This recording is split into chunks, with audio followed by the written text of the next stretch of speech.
Hello, everybody, and welcome to the Crypto Hipster Podcast. This is your host, Jamil Hassan, the Crypto Hipster, where I interview founders, entrepreneurs, executives, thought leaders, you name it, all over the world of crypto and blockchain. And today I have an amazing guest.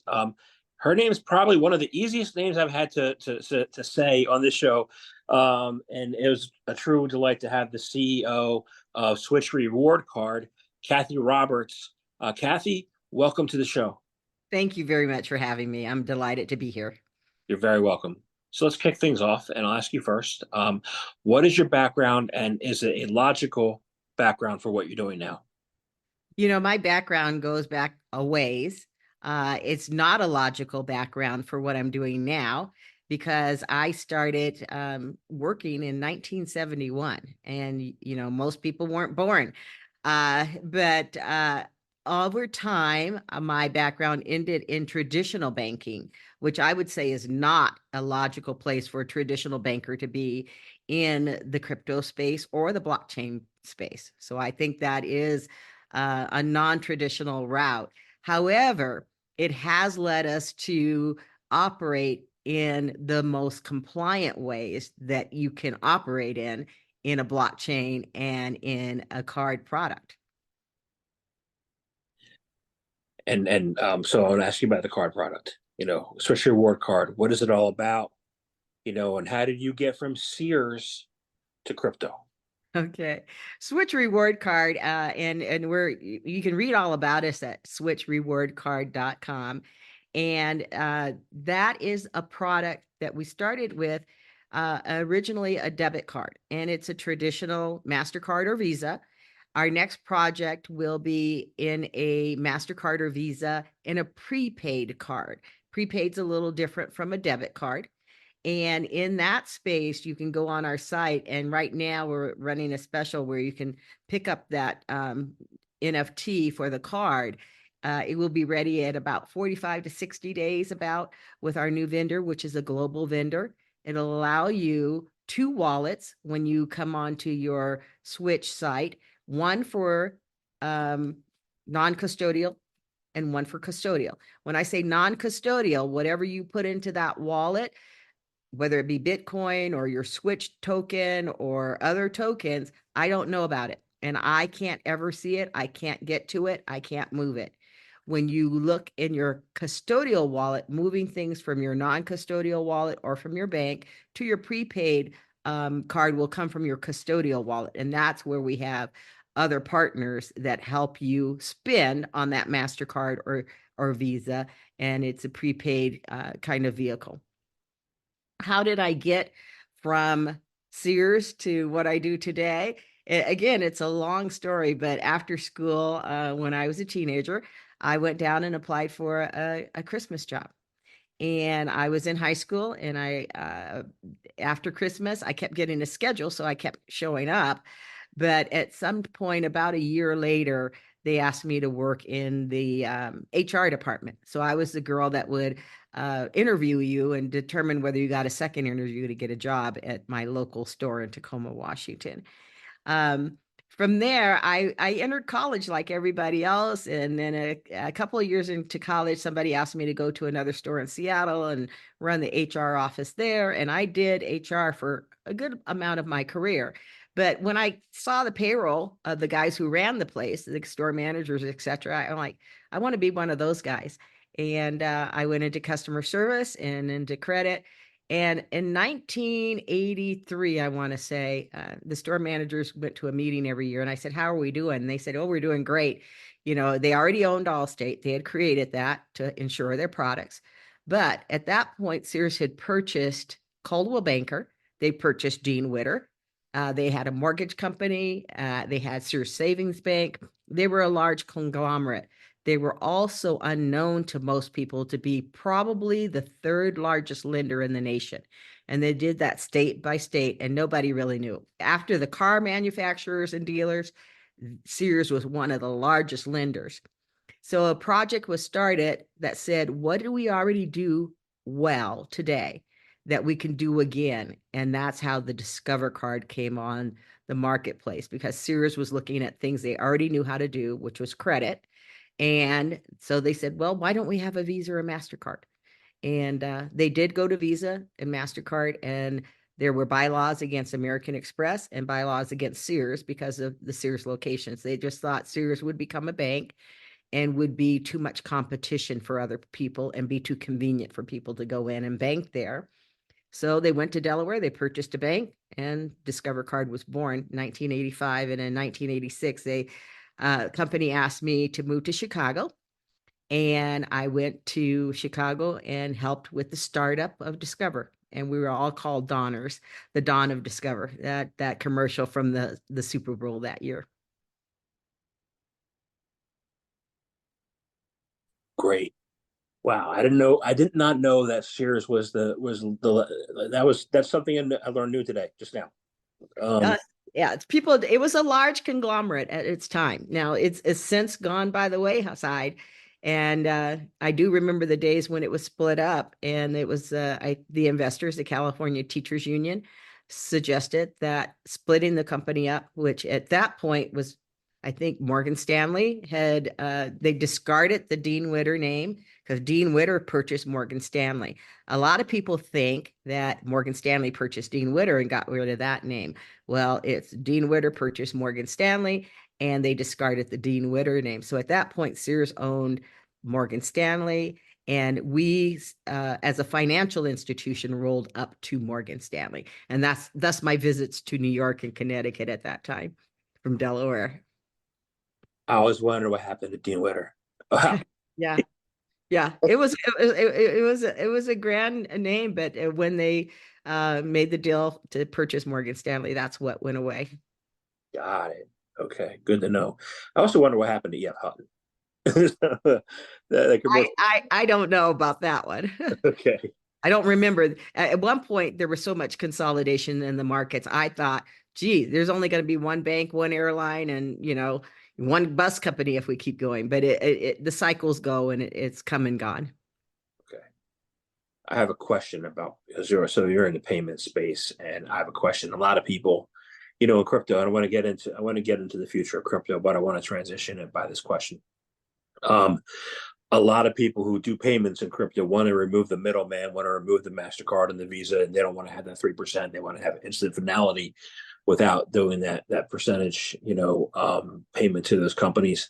How do you see that working? How does it work within, Switch Reward Card? And then we'll go into what you see as the future of crypto. Yes, and when you look at crypto, I think a lot of people are purist and they do want to see a peer-to-peer kind of scenario, which is how Bitcoin was started. And the anticipation that you can just use the instrument in a borderless manner and peer-to-peer and that type of thing without the restrictions of the time of day, etc. And in a lot of regards, which can do the borderless, we can do the without the time of day. It is faster than your local banking normally can produce things if you had to go into the bank or something of that sort. However, right now we are a traditional at the end of the stream. When I say the custodial wallet, that is traditional. That's when we move into using processors and vendors and banks if when we want to lay down the end product. So you've moved from crypto through an exchange. If you moved your crypto to fiat, and it could be a various fiats, and then the spend. I'm not saying that someday it won't be more automated or more peer to peer, but today that's how most of this is done. And that's how we do it at Switch. What we do, though, in a very careful manner of having those two wallets and not having access to your non-custodial wallet is it prevents any opportunity, even for me, to know what's in your wallet or to move that money that's in your or the crypto that's in that non-traditional wallet. And we always suggest you only place what you need in your custodial wallet. And of course, there is a big difference in the security rules.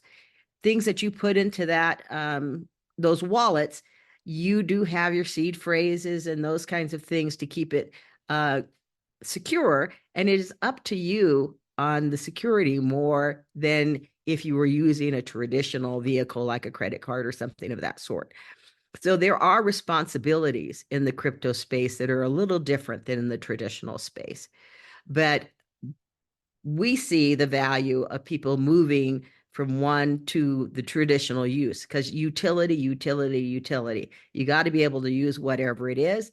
And the next form of the switch token, which is not under my control, that is something when it launched, that's separate, of making more opportunity for you to use that switch token, to us is the key for switch. That makes all the sense in the world to me. The other day, someone asked said, you've been in crypto for 7 years. How are you not a millionaire yet? And I said, I've hit every landmine. There are still landmines, right? So there are challenges. How do you see the challenges? How do you see them being solved? And what's in store for the future of this industry? That's an interesting comment you made about how are you not a millionaire yet? Um, I think the major challenge is that initially, I think some people saw this as a get rich quick opportunity, and that's not always the case. And there are various types of instruments or vehicles that you can be involved in.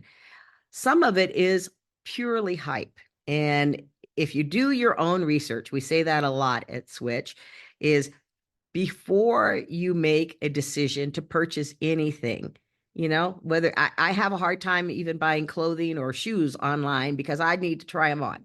So I need to run down to my favorite department store, which is Nordstrom's for my hometown, and I need to try on the shoes, or I need to know that I can return them, or whatever is the case. So I don't have a Nordstrom's here in Santa Fe. So I might have to go to Phoenix. I might have to go to Seattle, but I can't buy that pair of shoes without doing that. And people have made decisions on instruments in the crypto markets without doing any research, just looking at a picture of something, just saying, oh, that looks like fun. And that's fine if the money that you're putting into that is non-consequential to you. You don't want to do that with your grocery money. You don't want to do that with your car note money. You don't want to do that with your house note money. So doing your own research about whatever you're participating in on the blockchain and in crypto is absolutely tantamount to what you're putting into it. That's one of the things that I express to people. So making a decision without doing your own research, I think that's caused some of the challenges. I think the other thing is, here in the United States, we are behind the rest of the globe. The rest of the globe is quickly adopting blockchain and quickly adopting crypto. In fact, if you look at blockchain, it's probably the fastest adopted technology ever. Maybe the wheel was more, but the way we're now connected versus how we used to be disconnected, people are adopting this quickly. And I believe that in the United States, we're so concerned about the consumer piece of it that we haven't bridged all of the educational pieces and all of the protection pieces together to make sure people understand it. But if you'll look at the rest of the globe, it is going quite rapidly. I hate for us to be behind. And so every opportunity I get with Switch to educate people about things, I'm happy to do that, because I think this is one of those areas where it used to be, say, go west, young man, go west. Now it's go east, young man, go east, with the way we're treating this. And I don't believe it's going to stop around the globe. I hate to be last, but right now we're behind the eight ball. Yeah. And I don't want to make this a political conversation at all, but it looks like politics or different groups are part of the challenges, right? Yeah, they are. Yeah. How do you see us all coming together despite the various backgrounds? Well, I hope that we could see that we might be missing the boat, that we might be driving business outside of the United States that we want to have here. We've always been innovators here in the United States, and that was part of, necessity. You had to be an innovator to come here to some degree, and to survive here. And so I hope our spearhead of wanting to be innovators will help us. I hope the lawmakers and the regulators will see the point of that. And I think they're coming around. And then I also think everyone who's involved in all these different agencies, it seems like there might be a little bit of a fight over who should regulate it. I think it should not be any of the current regulations or regulators involved, because a lot of those laws and things are 100 years old. I had retired early, and when I came back for this project, I thought, I don't know, maybe I should not do this because I've been out of the game for a long time. And what I found out was that banking had not changed substantially. A lot of the things were still there. This is something different, and I would encourage any regulator or lawmaker looking at this to not try to shove it into a current agency. We need to look at this differently. It is new technology. It is different technology. It is forward thinking. And it is not just in the market of currencies.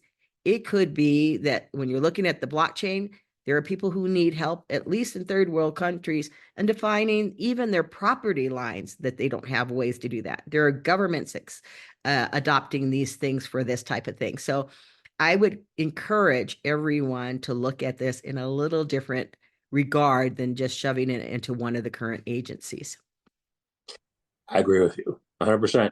I think that's a great point.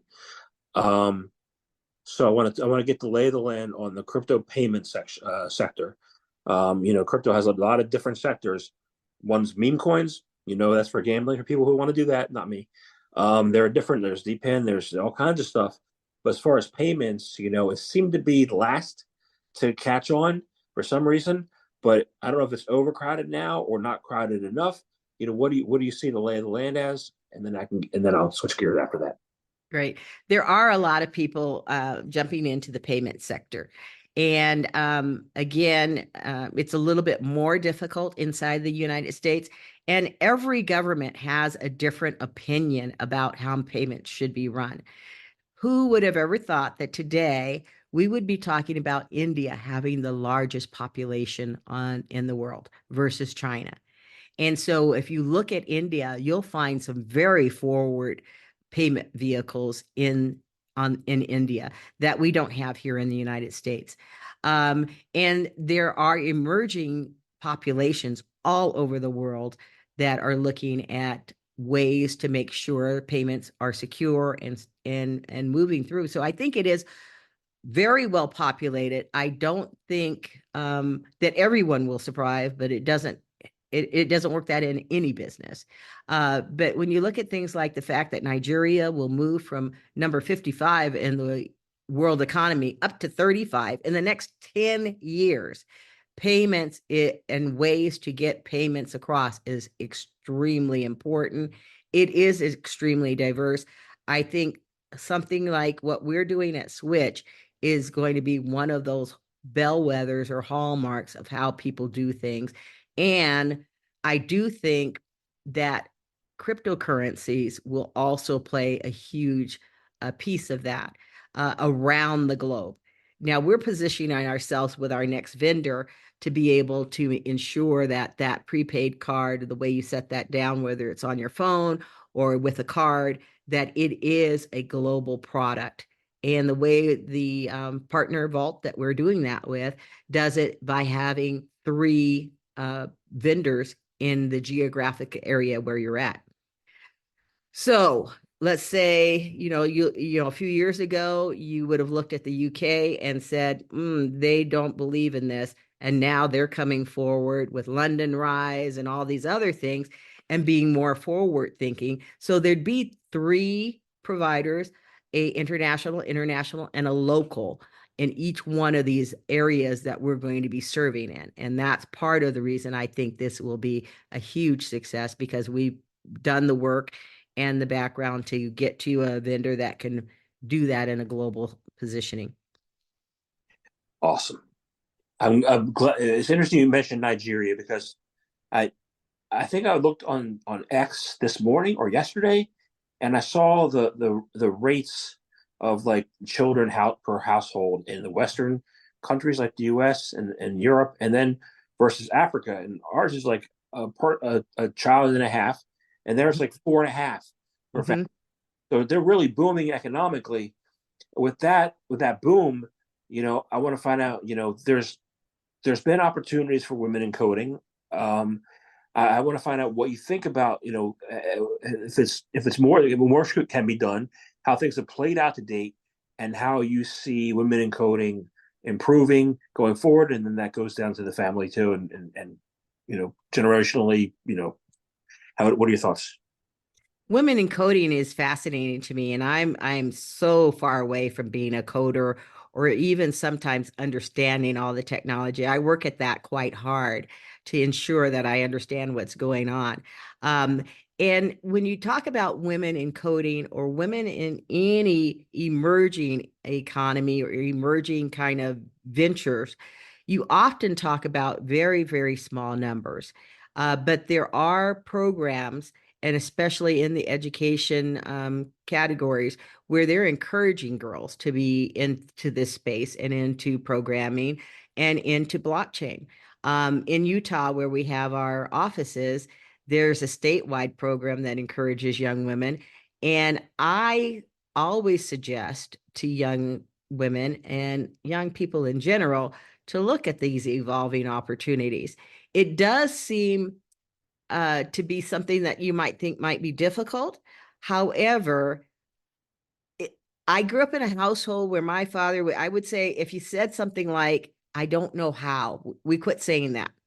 Because as soon as you said, I don't know how to do that, he would say, you can't learn any younger. And so I think there's some perceived bias against women in these new technology, and there's perceived, I can't do it. And there's no, you can't do it. You need to jump into the river, jump into the lake, and figure it out. Now, I'm not saying that's not going to be hard. And if there's an educational opportunity or a mentoring available to you, you need to take advantage of everything to succeed in these categories. Even when I first started learning about the blockchain, started learning about cryptocurrency, sometimes I had asked 4 or 5 times, can you go over that with me one more time? Because I'll get it after the fifth or sixth time. And I say you ought to take on a no fear kind of policy if that's what you want to do.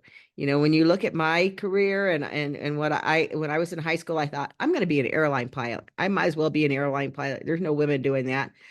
And I think when I was in geometry, I'm like, oh, gee, I don't know a word you're talking about. Maybe I ought to change my career goals. But I'm an advocate for not letting there be any glass ceilings. And if there is a glass ceiling, I had a pair of high heel shoes, you just knock it open.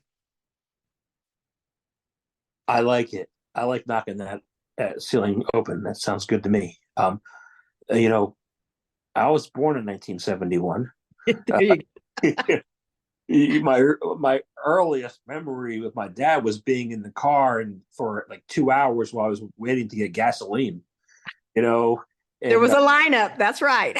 yeah, yeah, there was a lineup. So that has changed. I can go to the gas station instantly now.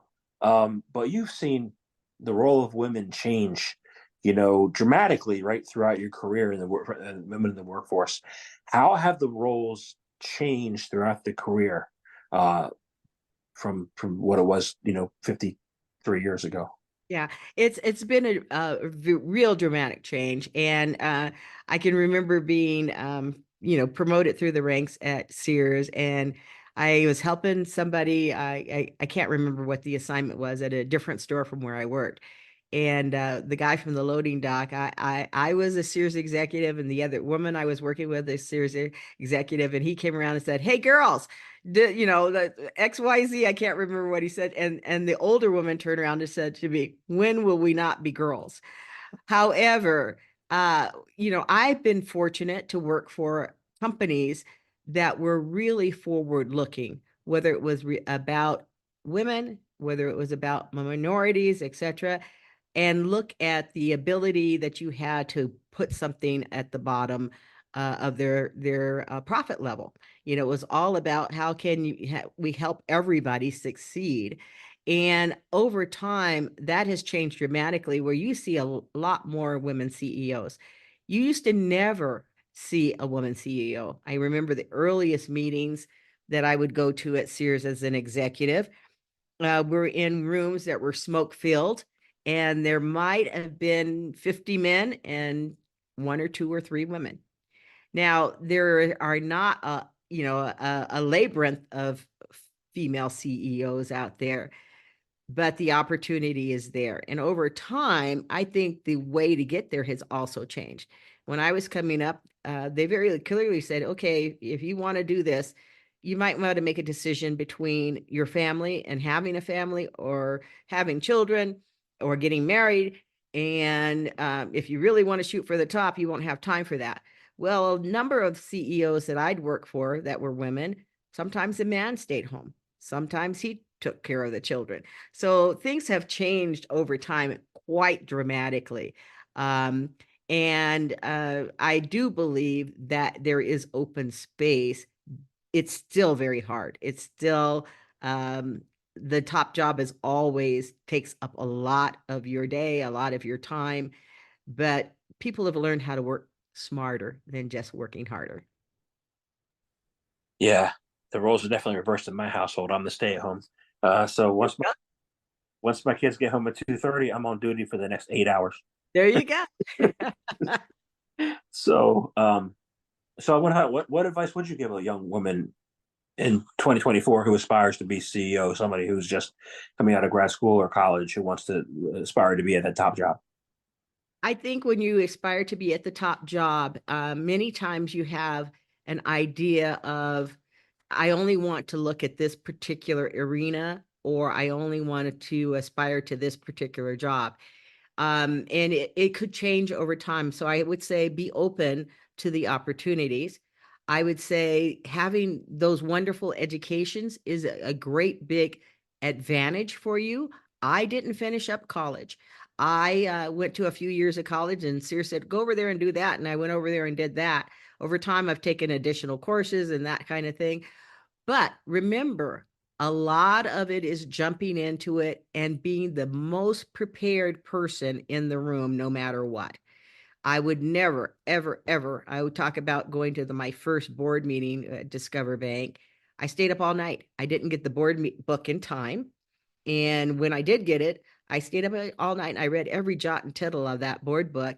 And they didn't, of course, go over everything in the board meeting, but my policy was not to walk in a room with those guys and not know everything they knew. So at 4:30 or 5 in the morning, every newspaper, whether it was the Pink Sheets, the Wall Street Journal, whatever was going on, I would know that before I got to work or got to the office.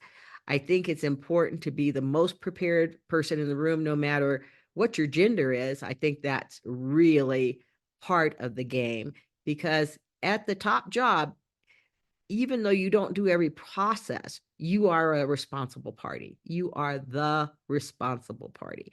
And I think you're got to keep that in mind, that your integrity, your ability to help others succeed is tantamount, because you can't do the job all by yourself.